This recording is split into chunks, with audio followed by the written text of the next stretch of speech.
Welcome to JH. Today we are looking at how to repair a DSTV decoder that won't boot up. If your device is stuck or failing to power on, follow these troubleshooting steps to restore its function.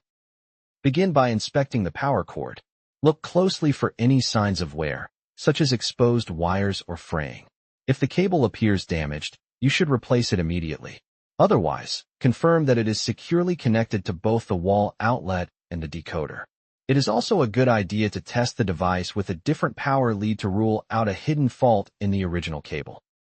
Next, perform a hard reset by disconnecting the power from the wall. Wait several minutes to allow any residual electricity to dissipate before plugging it back in. If the word code displays on your screen, press and hold the P+ button.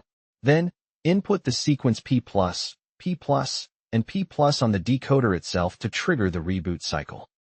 If these solutions do not resolve the issue, you will need to contact DSTV support. Visit their official website to use the live chat feature located in the bottom right corner, or reach out to them via their phone line.